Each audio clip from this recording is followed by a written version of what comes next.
Welcome everyone. Thanks for joining us this evening. If you want to go to the next slide, Tracy. So my name is Jackie Zipkin. I'm the general manager of EBDA, and as Andrea mentioned, EBDA is serving as the lead agency for the CEQA analysis of this project, which is a partnership with Cargill, and Andrea will be describing the project in a moment, but it involves generally transport of Cargill salt to EBDA's existing outfall system. We also have with us tonight Don Brown with Cargill, as well as a number of other Cargill representatives. I don't actually see Tim here, but he may be joining us. He's the project manager for the project. And then we have Andrea, Nicole, and Tracy, who are our consultant leading the environmental analysis for this project with Ascent Environmental. I did note in the chat, there's a website for this project. We will keep it updated. Right now it has the notice of preparation, as well as an overview presentation of the project that was given to EBDA's elected commission, and a recording of that session. But we will also put the recording of this meeting at that site and future public documents about this project, so you can bookmark that for future reference. And with that, I will turn it back to Andrea to walk us through the project. Thank you, Jackie. Before we get going, Tracy, if you could put in the chat just a brief message to remind folks that joined the meeting late to rename themselves with their name and affiliation, that would be great. So I'd like to begin with going over the agenda for today's meeting. Again, this is the scoping meeting for the draft EIR, or for the EIR for the Cargill Mixed Sea Salts Processing and Brine Discharge Project. I will provide an overview of the proposed project. Then we will summarize the environmental review process, talk about what is an environmental impact report, what it does and doesn't do, go over the issues and alternatives that we have identified to address in the draft environmental impact report, and then open it up to public comment to get your input on any issues or other items that should be addressed in the draft EIR. Keep in mind that no action on the proposed project will occur at tonight's meeting. This is an informational meeting and an opportunity for us to obtain your comments on the scope and content of the EIR. Next slide, please. So I'm going to begin with an overview of the proposed project. You'll see this picture kind of pop up from time to time throughout the presentation, and I'll describe the project for you. I just wanted to mention that on this slide, you see a blue line. That blue line actually depicts EBDA's existing transport or wastewater effluent, combined effluent system that transports wastewater from its member agencies to its outfall. And I'll explain that in a little bit more detail. So where are we located? Most of you probably know. We are located in the East Bay. The project encompasses portions of the cities of Newark, Fremont, Union City, Hayward, and the community of San Lorenzo in Alameda County. It includes activity on the Cargill solar salt production facility site, which is in the hatched area down in the lower part of the figure. And then includes a transport pipeline that would be constructed to connect into EBDA's system. And part of the proposed project would be to connect up at the Oraloma Castro Valley Water Pollution Control Plant in San Lorenzo. So we have a series of on-site improvements. When we talk about on-site, we're referring to the Cargill solar salt facility site. And then the off-site improvements, we're referring to this brine transport pipeline that we'll talk more about. Next slide, please. So to give you some background first, EBDA, or the East Bay Discharges Authority, manages the wastewater of approximately 1 million East Bay residents for the protection of San Francisco Bay. EBDA is a joint powers authority, and it consists of 5 member agencies that include the City of San Leandro, the City of Hayward, Oraloma Sanitary District, Castro Valley Sanitary District, and Union Sanitary District, which is in Union City. EBDA was created to provide an integrated transmission system that delivers treated wastewater to the deepest part of the bay. So it collects wastewater from its member agencies and discharges it to the bay. The system consists of approximately 11.5 miles of combined effluent or combined wastewater pipelines and force mains, 3 pump stations, a dechlorination facility, and its 7-mile long outfall and diffuser that discharges the treated wastewater from the member agencies into the deep water portion of the Central Bay under a National Pollutant Discharge Elimination System permit, or NPDES permit. In addition to flows from its member agencies, EBDA also receives flow from the Livermore-Amador Valley Water Management Agency, which consolidates effluent from the cities of Pleasanton and Livermore, and also the Dublin-San Ramon Services District.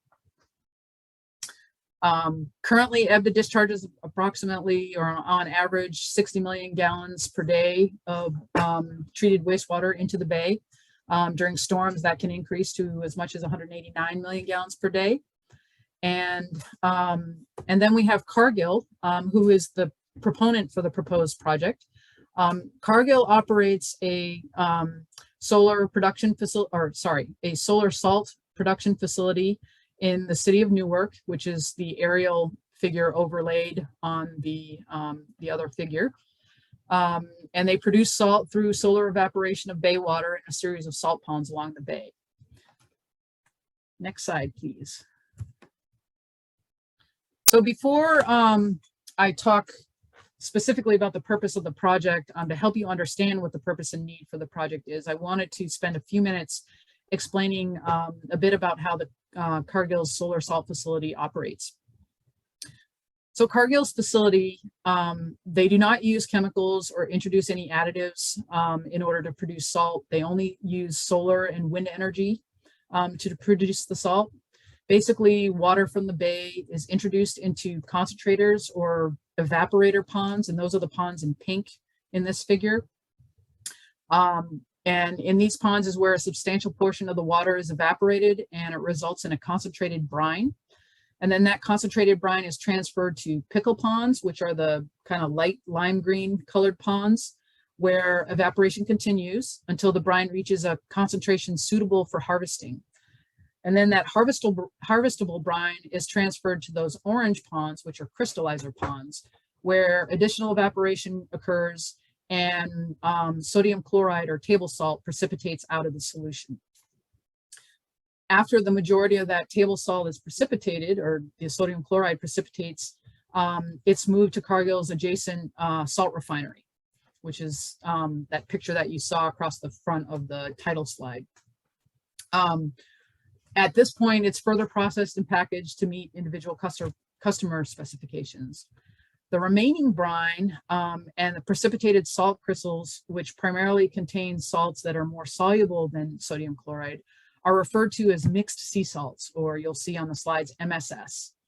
The mixed sea salts remain in the salt production process after the sodium chloride is harvested.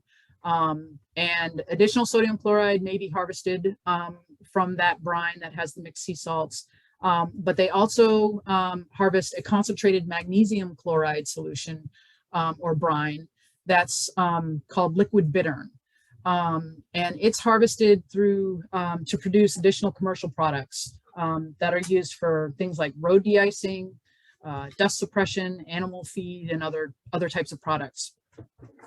The liquid bittern is entrained in the mixed sea salts inventory. So it's in that brine, and it's stored in 2 ponds, which are in the aqua blue color on the screen. Those are ponds 12 and 13 that you'll hear me refer to at the solar salt facility. The liquid bittern is harvested for commercial sale from those ponds. And then following that harvest, the residual mixed sea salts that's left in those ponds is what remains. And there's currently about 6 million tons of mixed sea salts stored in ponds 12 and 13 at the solar salt facility adjacent to the bay.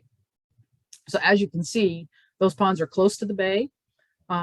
If the earthen berms that create these ponds, these are shallow ponds that are just created with earthen berms. If, as sea level starts to rise, you know, that could affect the integrity of those berms. If one of those berms were to breach, it could put a slug of highly concentrated salts into the bay, which could affect the ecosystem. So EBDA has proposed to basically prevent that from happening by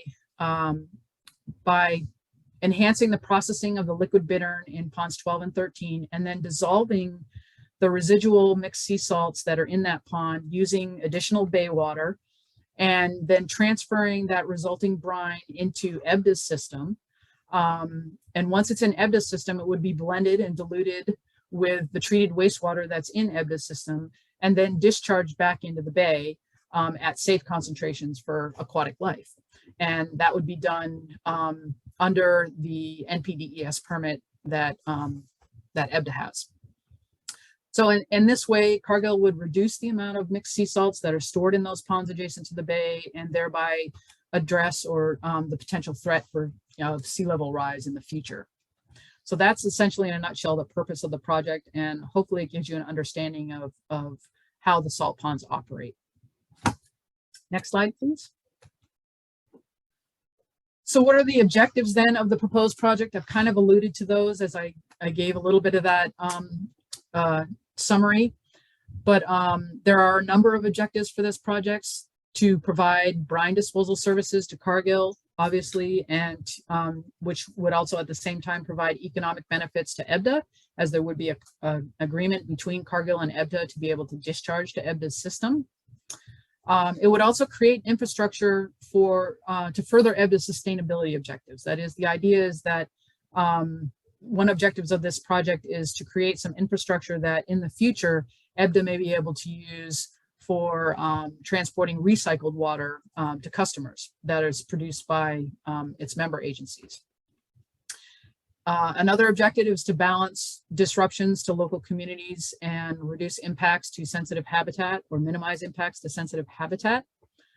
Also to optimize the use of existing EBDA infrastructure and the existing excess capacity it has within its system where possible. Also to minimize impacts to water quality and aquatic resources from the brine discharge by using EBDA's outfall. And then the last two objectives, generally to facilitate Cargill's operations for the liquid bittern harvesting and disposing of the mixed sea salt brine, and thereby preventing the potential effects of sea level rise. So what are the components of the proposed project? I've kind of talked about these briefly earlier. We have on-site components at the Cargill solar salt facility and off-site components that mainly comprise the brine transport pipeline. So at the solar salt facility, the project would involve new pipelines and pumping facilities to enhance the harvest and then transport the brine to EBDA system. The off-site facilities essentially is an MSS, or mixed sea salt brine transport pipeline. It would be approximately 16 miles long, and it would travel primarily via roadway right-of-ways to connect the solar salt facility to the EBDA system just downstream of the Oraloma Sanitary District, Castro Valley Sanitary District Water Pollution Control Plant in San Lorenzo. Next slide, please. So in terms of the overall facilities proposed at the solar salt facility in Newark, Cargill is proposing to construct essentially 3 pump stations. There would be a Plummer Creek pump station, which is kind of right in the center of the figure. That would allow pumping of water from the creek into a dissolution water pond, which is essentially the water that would be used to dissolve the mixed sea salts.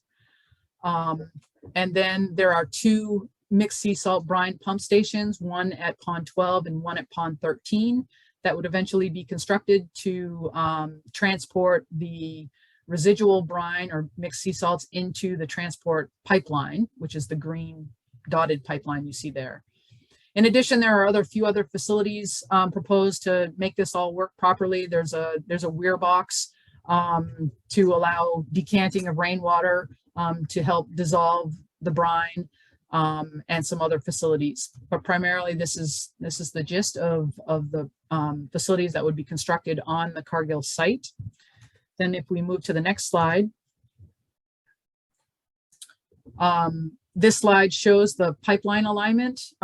We have a single proposed pipeline alignment, which is shown in green in this figure, bright green. And then we have in the northern section, we have two optional alignments that we'll also be looking at an equal level of detail to the proposed project. These two optional alignments were identified to avoid Hesperian Boulevard and Grant Avenue. Hesperian Boulevard in Hayward City is that long straight stretch going kind of northwest, and then Grant Avenue goes kind of southwest to the Orloma plant. Hesperian Boulevard is a highly trafficked commuter route. Grant Avenue also has a few schools on it and is a narrow roadway. So we're looking at some potential options that we'll evaluate at an equal level of detail. And one thing I wanted to point out on this slide, you'll see some darkened sections within each of the alignments. Those are crossings where we're proposing to use trenchless methods to cross water features or Caltrans highway facilities or railroads and things like that. And these trenchless crossing methods would include horizontal directional drilling or microtunneling to pass under either wetlands or water features or these other facilities without causing disturbance to those facilities. Next slide, please. In addition to the proposed project and the optional alignments for the transport pipeline, we've also identified two action alternatives that will be addressed at a lesser level of detail in the environmental impact report in accordance with CEQA. These two alignments are shown on this figure. The first one is what we're calling the in-pipe alignment. That is essentially the pink and blue on this figure. The pink is the same alignment as for the proposed project. That would be a new pipeline from Cargill up to approximately just downstream of the Alvarado treatment plant, which is operated by the Union Sanitary District. At this point, the pipeline would connect into EBDA's system. So there would be approximately 7.5 miles of new pipeline. And then we would connect directly into EBDA's system just downstream of the Alvarado plant. And then you'll see that that blue line becomes dashed just north of the Alvarado plant. And for approximately 4 miles from that dashed point up to the Orloma plant, we're proposing to slip line the EBDA pipeline, the existing pipeline. The reason for that is this portion of the pipeline doesn't typically run full. And so there's an air gap in there. And with the introduction of the brine and the exposure to the air, it could potentially cause corrosion in EBDA's pipeline. So the proposal is to slip line that section of the pipe for 4 miles to prevent corrosion of the pipeline. And that would be done essentially by constructing access pits as along the way every few thousand feet. And those access pits would be used to basically string a new pipe within the existing pipe. And then the space between the new pipe and the old pipe would be grouted. And the new pipe within it, which would be slightly smaller diameter now, would allow the brine to flow through there without causing corrosion in the system. The other alternative is what we're referring to as the Bayside parallel pipe alternative.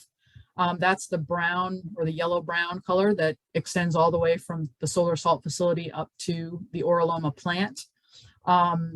It crosses a lot of the berms through, or uses the berms within Cargill's facility to construct the pipeline, and then goes along some roadways in the industrial area of Hayward, and then follows along what is essentially the EBDA pipeline alignment next to it. It would be within an easement adjacent to the existing EBDA pipeline all the way up to the Oraloma plant. So that would be a fully new pipeline the entire distance.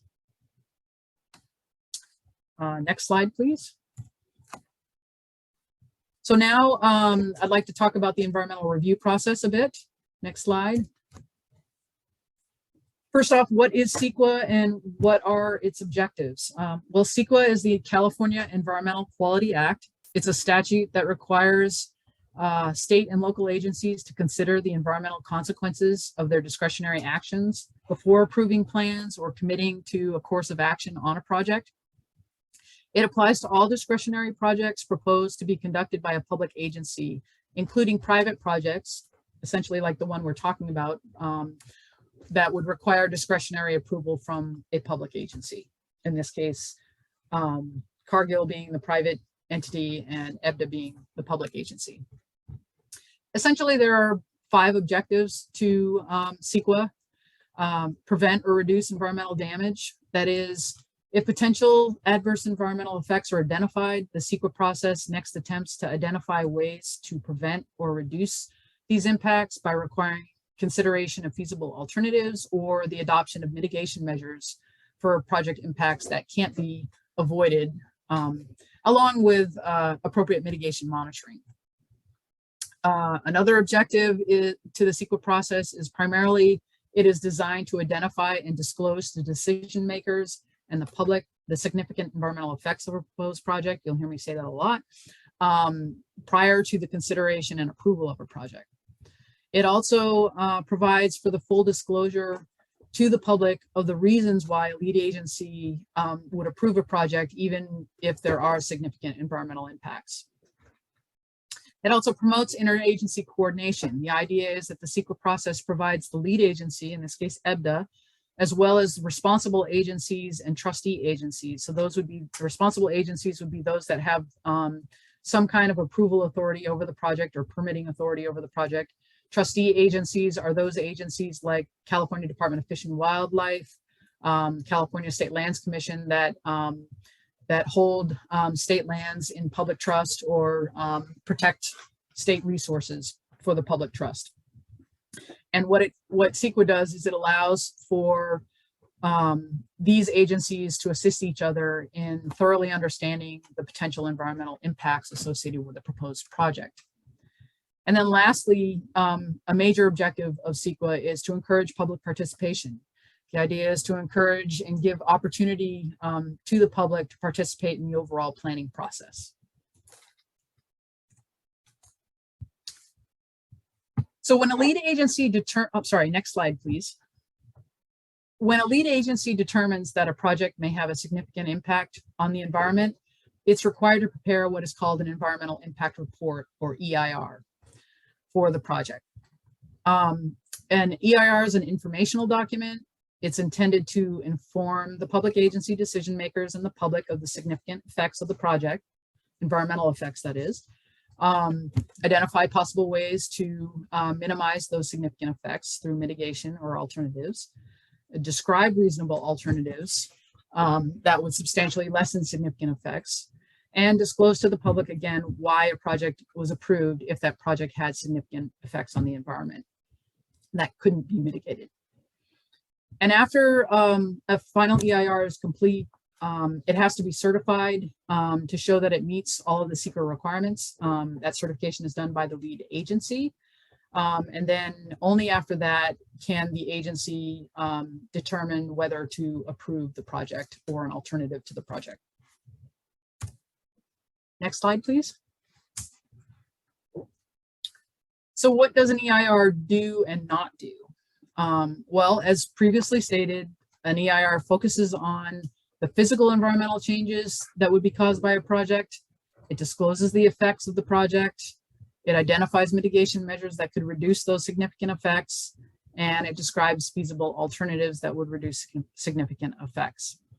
What it doesn't do is it does not require that existing environmental conditions be mitigated. So for example, if there are existing adverse conditions, environmental conditions in an area of a project, it doesn't require any mitigation for those existing conditions. It also does not advocate for approval of a particular project or alternative. It also is not required, it doesn't require a project to be denied, even when there is the existence of significant environmental effects. And it does not address economic and social issues. It's focused again on the physical environmental effects. So what can you expect to see in the EIR when the draft EIR comes out for public review? This slide summarizes the content. Essentially, it will include an executive summary, which briefly summarizes the proposed action and the consequences, including the impacts, the mitigation measures, areas of controversy, if there are any, and issues to be resolved, including choices among alternatives and whether significant impacts will be reduced to a less than significant level following mitigation. It will include a project description that will have a map showing the location of the project, a statement of the purpose and objectives, and it will describe the technical, economic, and environmental characteristics of the proposed project and identify the reasonable range of alternatives to the project, and also include a statement briefly describing the intended use of the EIR. Then what we will have are a series of sections in the EIR that are focused on different resource areas. And within that, we will describe the environmental setting and the environmental impacts and mitigation measures. So the environmental setting will be a description of the physical environment at the time of the proposed project, or essentially at the time that the notice of preparation was released, which is about now. What are the existing physical conditions in the affected area? And that constitutes basically the baseline conditions by which EBDA will determine whether or not an impact is significant. Then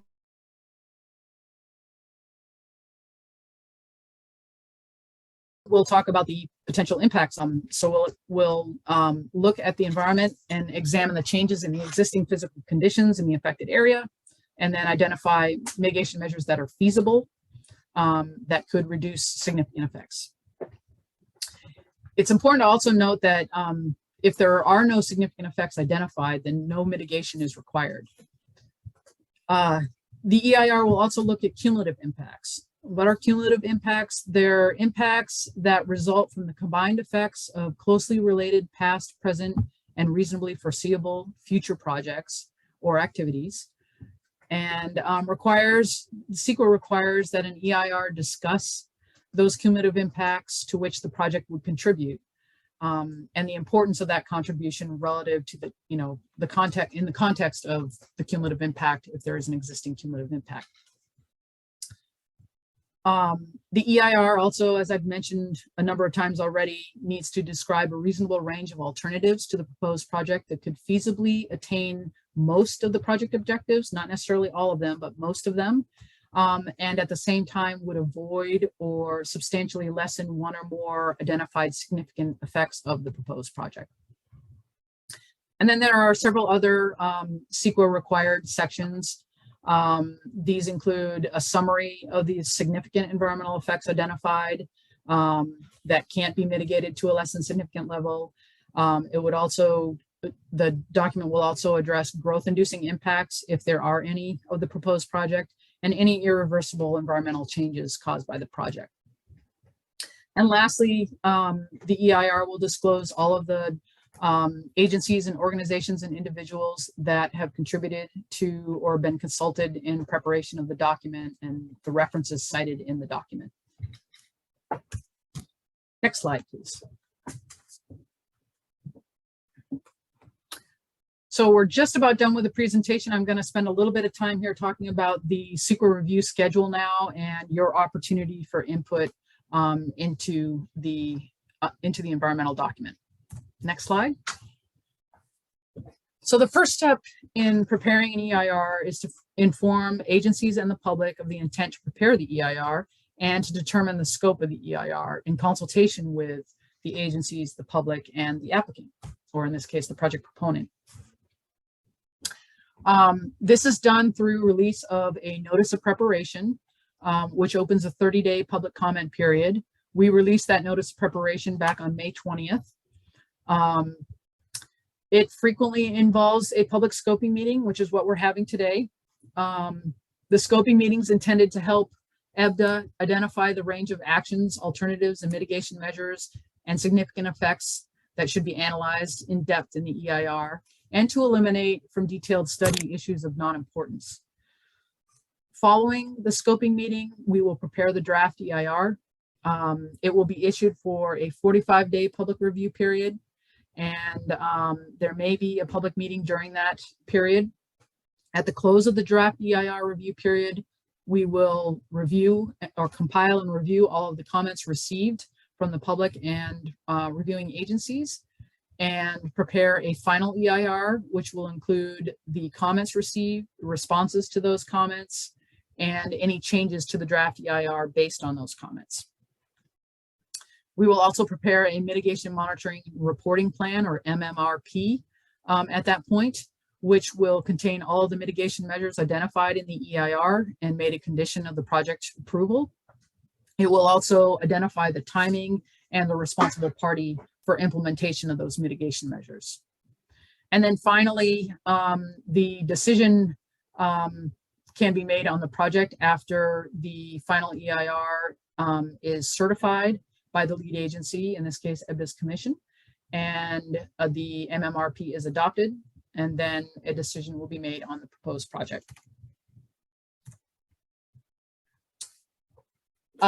We have done some preliminary review and identified the following resource areas to be evaluated in detail in the EIR. These include air quality, biological resources, cultural and tribal cultural resources, geology, soils and mineral resources, greenhouse gas emissions and climate change, hazards and hazardous materials, hydrology and water quality, and noise and vibration.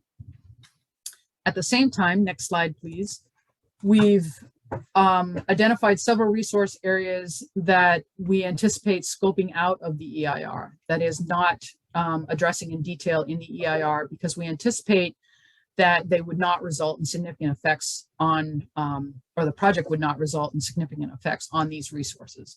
And these include aesthetics, agriculture and forestry resources, energy, land use and planning, paleontological resources, population and housing, public services, recreation, transportation, utilities and service systems, and wildfire. Next slide. So this slide summarizes the proposed CEQA schedule for the project. As I mentioned previously, we issued the notice of preparation, or NOP, on May 20th. We're holding our scoping meeting today. The review period for the NOP is due to close on June 20th of this year. I want to emphasize that because the NOP, within the NOP that was issued, there is a typo. It does say that the review period will close, I think, on June 15th or 14th. I'm not sure exactly which. That is a typo. We will be sending out a correction. The comments will be due by June 20th, not June 14th or 15th. Then we anticipate releasing the draft EIR by late summer this year. And then the final EIR should be done by winter, probably in January 2023. Next slide. So how do you provide input on the scope of the EIR, which is the intent of today's meeting and the notice of preparation review? There are three ways you can do that.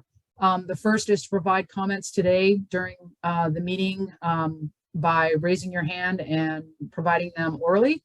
And we'll explain how to raise your Zoom hand if you're not familiar with that, or if you're on the phone, how to do it as well. You can also submit your comments in the chat, in writing in the chat, or you can mail or email those comments to Jackie Zipkin at EBDA, and those would need to be received no later than 5 p.m. on June 20th. The mailing address is provided here. Please mail written comments to East Bay Discharges Authority, 2651 Grant Avenue, San Lorenzo, California, 94580, to the attention of Jacqueline Zipkin, General Manager. Or you can email them to Jackie and her email address is listed here as jzipkin@ebda.org. So that's JZ as in Zorro, IP as in Paul, K as in kite, N as in Nancy, at B as in boy, D as in dog, A.org. And we'll have this information up during the Q&A, so you'll have access to it as well. Andrea, we have one of the participants raise their hand. Chuck Weir. Go ahead, Chuck. Just if it's time for comments. Oh, it's not quite time for comments yet. Give me just a few more minutes to finish up, and then Sure. We'll get you in the queue. Thank you. Sorry, I wasn't looking at my camera. I was looking over here. So for the oral comment period, which we're going to open up in just a minute here, I just want to kind of go through the process, and then Tracy's going to walk through some of the more detailed parts of the process. But essentially, we want to make sure that you state your name and affiliation, if you have one, before you start providing your comment. Remember that comments are being recorded, so please speak slowly and enunciate as best you can. Please focus your comments on the environmental issues related to the proposed project, as that is the purpose of today's meeting. This is an opportunity for us to transcribe your comments and get your public input again on the scope and content of the EIR. We do not intend to respond to, in detail to questions unless, you're asking questions of clarification on the project that we can respond to. But otherwise, we're hoping to just take your comments and use those to make sure that we've got a full scope to our EIR. Please keep in mind that comments are going to be limited to 3 minutes, and we will have a timer up so that you can see that. And Tracy's going to explain that in a minute. We don't have a lot of people here, so if there are folks who want to, after they've used their first 3 minutes, we come back later and do another round if we need to. So with that, I'm going to turn it over to Tracy to go through the logistics of getting everyone in the queue to make comments. Tracy, go ahead. Yeah, so if you've joined the meeting via Zoom, the way to raise your hand is near where you unmute yourself and you move your video. There should be a little raise hand feature. In some versions of Zoom, it's buried under reactions. So you'd have to hit reactions first and then raise your hand. Listen for your name to be called. When your name is called, you can unmute yourself. There will be a timer up so that you can see that it's counting down for 3 minutes. There will be a warning sound at 30 seconds when you have 30 seconds left and 10 seconds left, and then a warning sound when you are done. You will be muted after 3 minutes. If you are on the phone and you want to raise your hand, you would press *9. That's *9 to raise your hand. You'd listen for your phone number to be called, and then once your phone number is called, you would press *6 to unmute yourself or to remute yourself. Just a reminder that that timer does have audio cues if you're on the phone. So the beeps occur when you have 30 seconds left, 10 seconds left, and when your time is up. And with that logistics out of the way, we are ready to begin our comments. So before you do that, Tracy, I just wanted to remind folks, because I do see a phone number here. Remember to identify yourself and speak clearly and slowly so that we can write down the names and affiliations of folks that are commenting. Also, if you are interested in receiving a copy of the draft EIR, please be sure to input into the chat your name and contact information as to how you want to receive it, so that we have that information and can add you to the mailing list. And if you're on the phone, you can certainly provide that information orally. Okay, I think we're ready. all right, so Chuck, you are first, and I'll start the timer when you start speaking. Great, thank you very much. Appreciate the opportunity to weigh in on this project. In general, I'm General Manager for Livermore-Amador Valley Water Management Agency, and as Andrea said, that includes the Dublin-San Ramon Services District, City of Pleasanton, and City of Livermore. It's a joint powers authority similar to EBDA. we have a 20-year agreement with EBDA that coincides with their JPA. In general, we support these sorts of projects. The difference here, of course, is that this is a public entity trying to do a project with a private company, so there's some nuances there. Our major concern, of course, is the lifetime of the pipeline itself, the transport system, the system particularly from OLEPS to the MDF. I did not see that one of the options being considered is perhaps taking the brine pipeline all the way to the dechlor facility and skipping the MDF, or I'm sorry, skipping OLEPS. So I'd ask that you think about that. Even though that section is supposed to be full all the time, I just have a suspicion that during some low flow periods, it may not be full all the time. And we know that brine without a pipe being full could be an issue. So that's why I'm considering going all the way to the dechlor facility. Again, we're concerned with the useful life of the facility, even though LAVMA may at some point, maybe within the next 20 years, be recycling 100% of its flow. That would make one think that maybe we don't need the EBDA system, but to go to 100%, you'd need to go to reverse osmosis for potable reuse, and that's going to create its own brine. We're going to need a place to discharge that brine, and I believe that the public agencies that paid for the EBDA system should have a priority over a non-public agency. So those are the main issues that we have. I'm not looking for any response today. I just wanted to get this in the record, and we'll follow it up with a letter to Jackie. So with that, I thank you for your time. Thank you, Chuck. Thank you for your comment. If anyone else would like to leave a verbal comment, please do raise your Zoom hand so that I know that you want to leave a comment and can call on you. If you are on the phone, in order to raise your hand, you press *9. If you're on the phone, to raise your hand to leave a comment, press *9. Oh, we've got one. Anika Leiden from BCDC says, I would suggest that the topic of recreation be included in the scope because it appears that there may be some existing public access areas and recreational areas along a few alignments.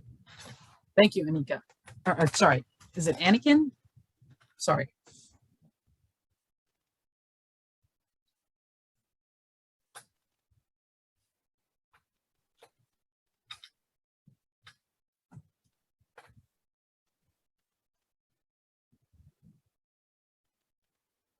All right. If you do want to provide comments in writing, you can do that in the chat.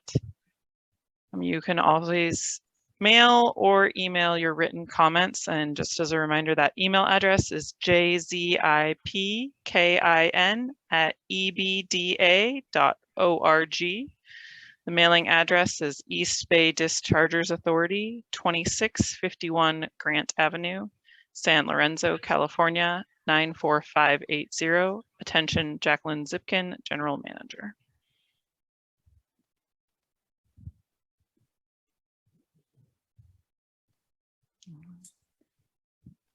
Well, if you are still on the meeting and you don't have any comments, you are, welcome to leave whenever you would like. I'm going to go ahead and start the 3-minute timer, and when that's up, if we don't have any further comments, I believe we will close the meeting. Thank you, everyone, for attending. We appreciate your time tonight. Yeah, thank you.